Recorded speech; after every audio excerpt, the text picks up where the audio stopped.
On Saturday, former Fort Worth, Texas police officer Erin Dean shot and killed Atatiana Jefferson in her own home during a supposed welfare check. I have new information about this murder, and yes, indeed, it is being charged and he has been arrested as of Monday. I have police reports from the Fort Worth Police Department, and as of when I filmed this yesterday, I had not found these online anywhere else, so I think it's likely that these police reports are exclusive here on Justin Pulliam.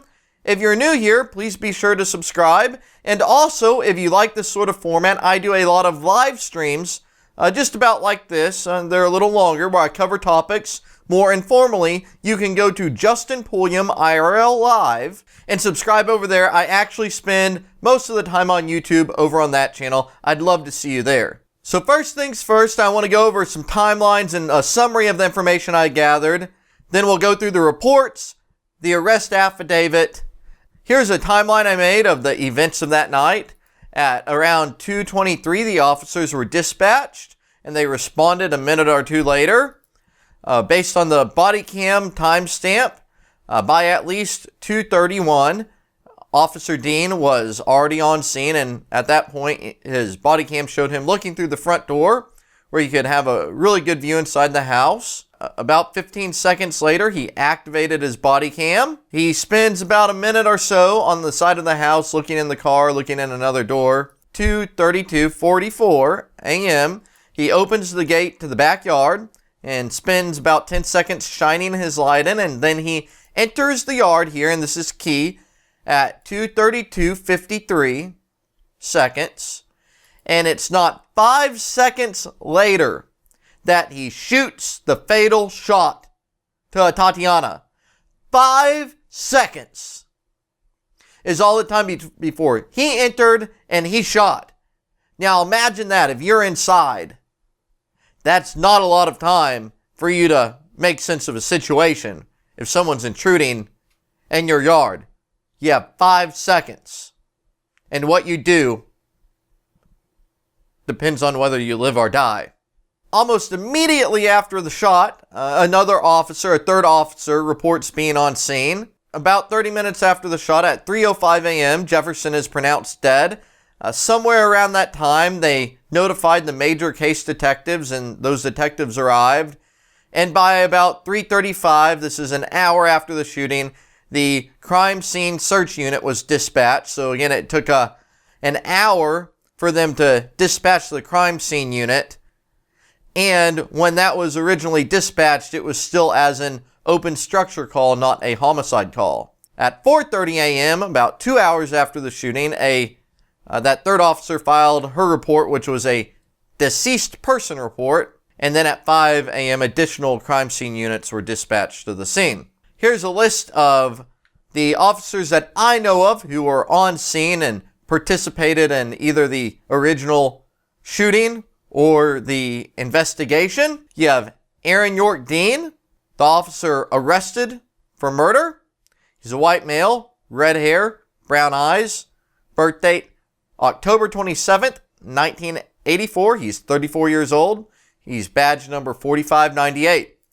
With him was Officer C.A. Darch, 4620. Denise Vitek, 4488, arrived just after around the time of the shooting. Detective D.G. Roloff, a major crimes detective, was the one who generated the police report we'll go through. Detective A. Rimshaws, 3554, is the affiant for the arrest warrant. Elizabeth Dumig, number 4162, and I'm sure I got that name wrong, I apologize, is the primary, wrote the most comprehensive crime scene search unit report about what happened on scene. And there were several other, I think the rest of the officers were all part of the crime scene unit.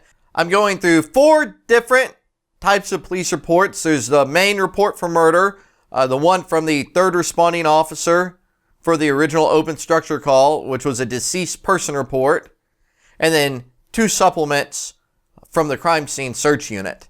I have the open records request in the description. You might want to use that when you request information in Texas. The way that I did it makes it to where they have to give out the information pretty quickly, and they run out of ways to delay.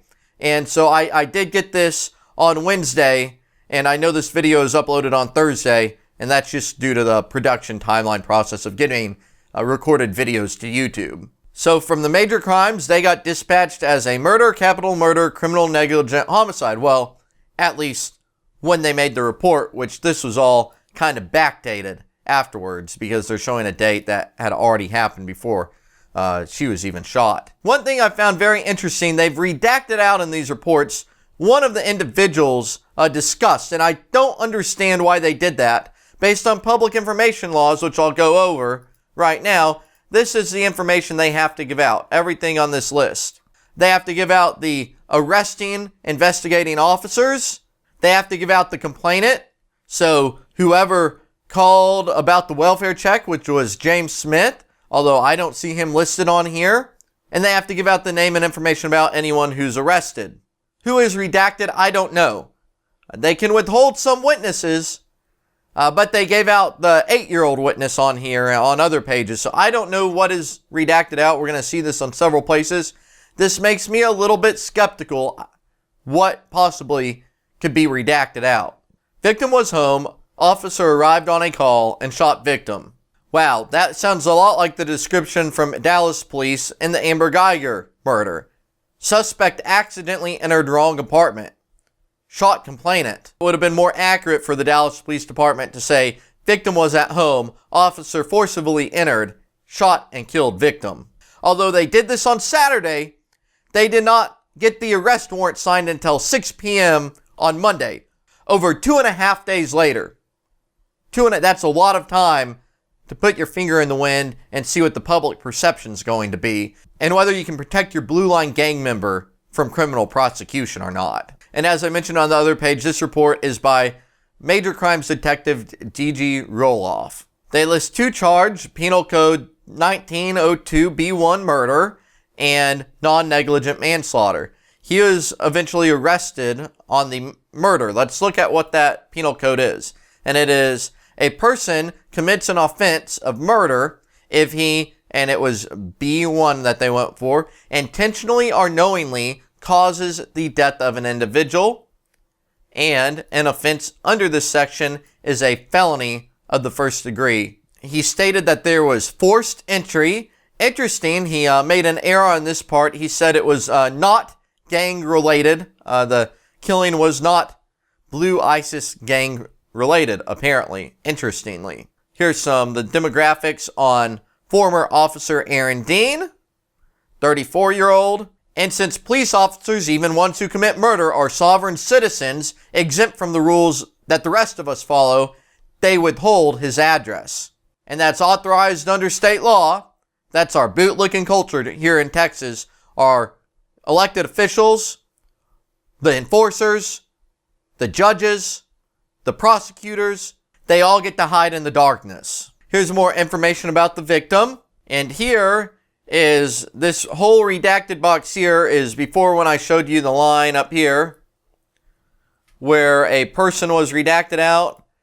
They redacted out the whole information segment about whoever that person was. The narrative states that Dean and Darch responded to 1203 East Allen for an open structure call. And here are the call notes. And what this is on their computers, when they're dispatched, they put these notes in, the call taker does based on what the caller's saying. And this is very important, and it frames the call up. The complaining party advised that the front doors to the address is open. Both of the neighbors' vehicles are in the driveway, white sedan and dark colored sedan.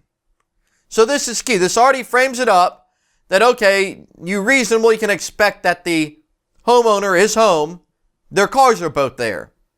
And then they have another call note, and this is probably after it was dispatched, but while they were en route to the call, because the actual phone call to the non-emergency line by James Smith was very short, because the dispatcher asked additional information, and he said that basically the summary that was passed to the officers was, neighbors are usually home, but never has door open. So based on this information, and without this information, would be what an officer should assume, but with this information, one should expect that indeed, the people supposed to be at that home are at that home. He continues, officer noticed that the front door was open. Now see, this is Blue Lion. There were two doors. The outside door was closed. So indeed, the front door was closed. There's an inner door that was ajar, but there was a closed front door. At this point, I think when they were writing these reports, they didn't know how much protection of this officer they would be able to get away with. So they say officers noticed the front door was open and lights in the house were on.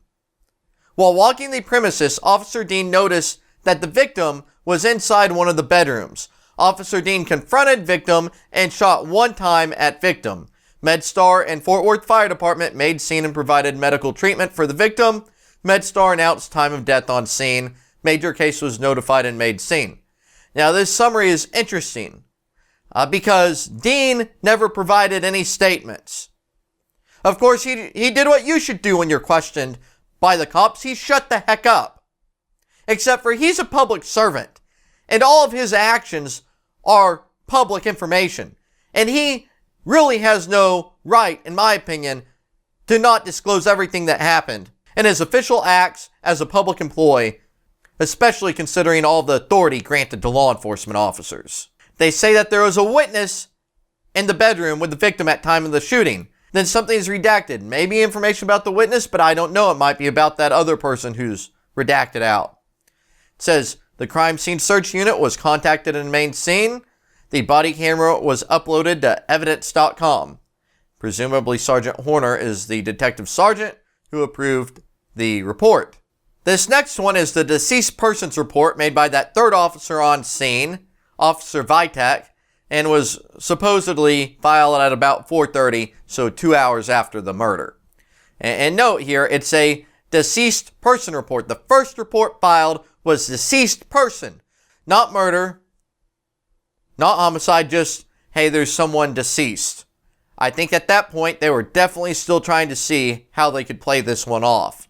So it looks like the third in officer also had body cam and dash cam, probably caught some very interesting events, maybe statements by that murdering officer, whatever happened in that home, if there were any illegal searches, and what exactly the officers did. That would be very interesting video to see. Again here, they've redacted out one of the people involved in the shooting. Now this could be a victim, a witness, another suspect. It's really hard to say. It could be that maybe the other officer with them is a suspect. I don't know. I don't know who this is. So I'm not quite sure what's redacted here, but it makes me think that there's more to this story. Here's information about Jefferson's two vehicles that were outside the house. Person number 3 on this supplement report is the witness. That's her 8-year-old nephew. Here's the redacted out information about that person, that other redacted person who they're concealing, and a narrative. Very similar to the previous narrative. It talks more about this third in officer. She says that she is working as Unit B313 and responded at 2:33 for the open structure to assist the other two officers. Now this part is very similar to the description we read in the previous report. However, it's a little bit different, and I think it provides insight to what the police department was up to. I assume since this report I think was first, they probably copy and pasted this for the other report. Let me point out the differences. First off, she's just a deceased person. She's not a victim at this point. She's just someone who's dead.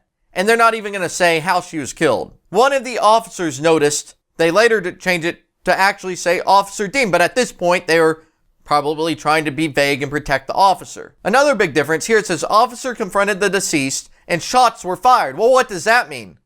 Did Jefferson shoot? Did the officer shoot? Did someone on the street shoot? That was later clarified in that report above that indeed Dean fired. Right there and right here. This was the first crime scene supplement, but I think it came from the people on scene later on. So notable here on the person summary, they have someone it looks like redacted out in white, and it says VAB. I'm not quite sure what that is, VAB. If you know, please help me out in the comments of this video. In fact, I'd really be interested to hear what you think about the police response to this officer shooting.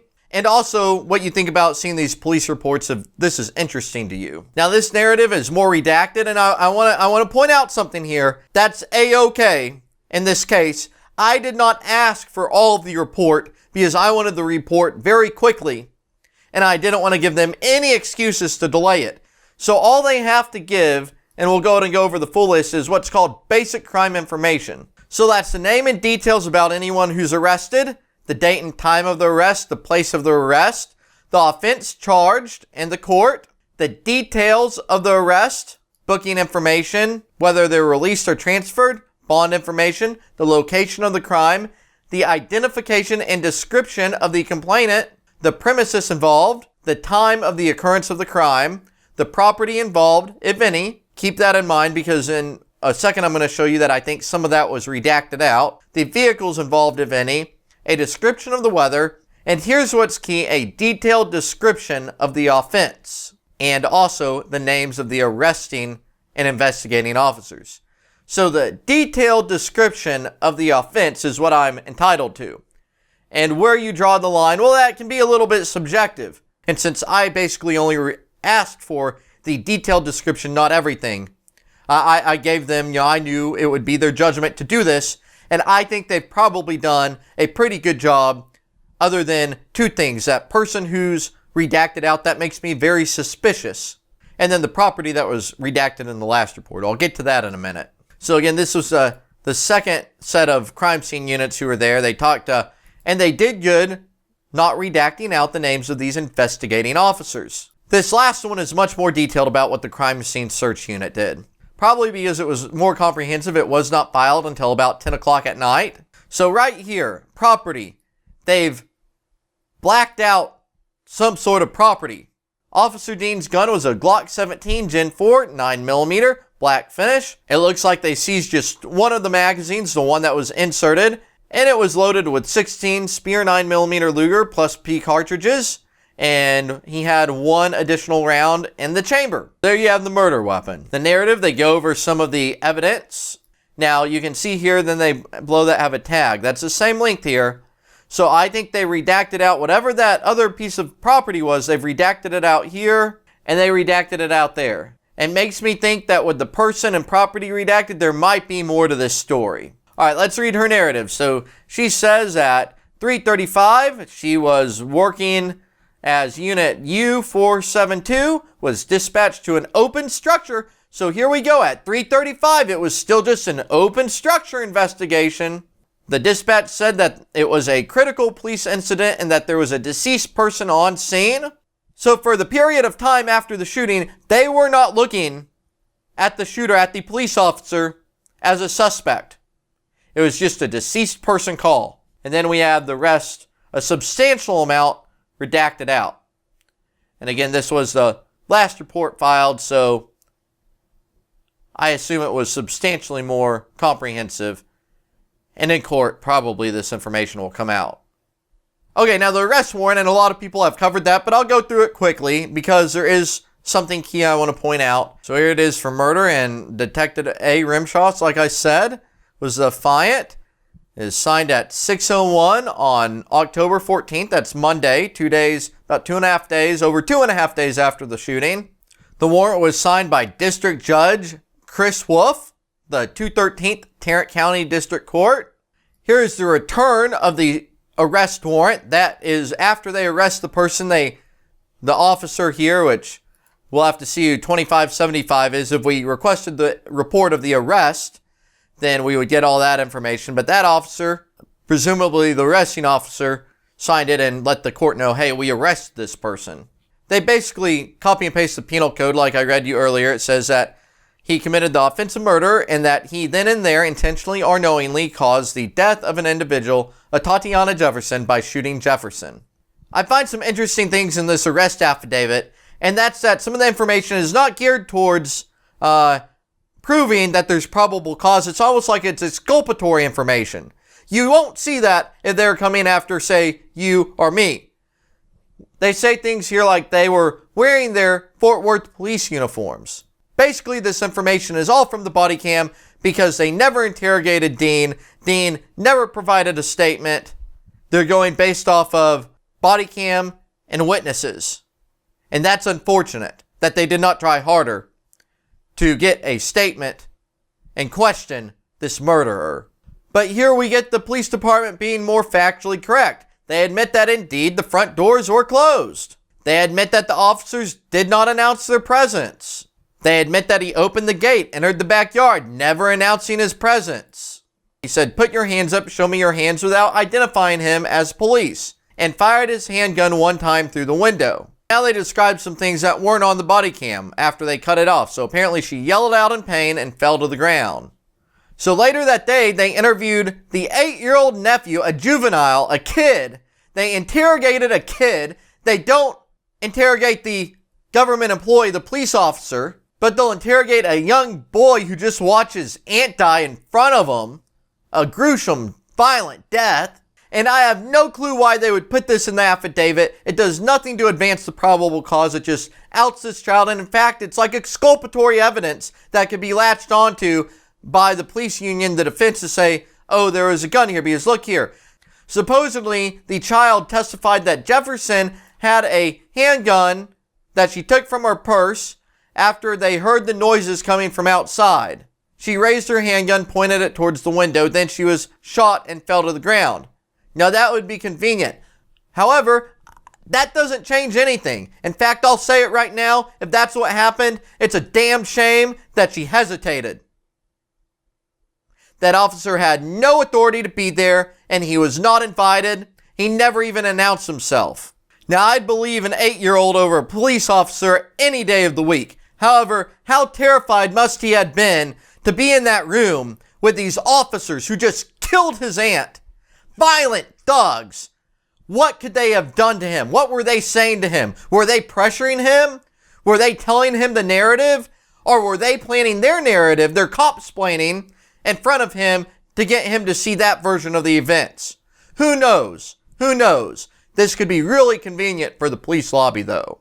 But I personally don't think it changes a thing, even if accurate, because she had every right to be there, he had no right to be there, and the officer's supposed right to go home at night does not trump someone's right to be secure and safe in their own home and to defend themselves from another. Government employees, indeed, are just not so special that they're exempt from the law. Officer Darch claimed that she could only see Jefferson's face through the window when Officer Dean shot. That's interesting. Here they summarize that they did not interrogate Dean, that he did not provide a statement, and that he resigned from the police department. Now, all of their pertinent facts that went into this, that was clearly enough to establish the probable cause, and then you have this extraneous information that has nothing to do with establishing probable cause, which they somehow put out there, I guess because they're still trying to push this gun narrative of the victim. But they had all of this on Saturday. Why did they not go and arrest him, get this warrant signed on Saturday? Why did they wait until Monday afternoon? Was it because they were going to protect their Blue Line member, and it wasn't until the vast nationwide, and especially in the Dallas-Fort Worth area, the political pressure, the people calling out this outrageous act? It seems to me that's the only reason why he was finally arrested. It appears to me that the police department sat on it just as long as they could, seeing if they could hold out and get away without arresting and charging their Blue Line member with murder. Like almost every incident of officer misconduct, it appears to me that overall, especially in the incipient stages of this, they failed to escalate this as a murder case. They failed to gather everything they could from that officer just as expediently as possible, failing to question him and get the information needed to convict him. And my impression of reading all this is that other officers were doing everything they could to leave doubt and leave it open and avoid providing the evidence that would put their fellow officer away. Releasing those portions of the body cam was illegal. A law enforcement agency may not release any portion of a recording made in a private space. They knew it was wrong, they knew it was illegal, yet they did it anyway because they will do anything in the Blue Lion to try to cover up for the criminal behavior of police officers.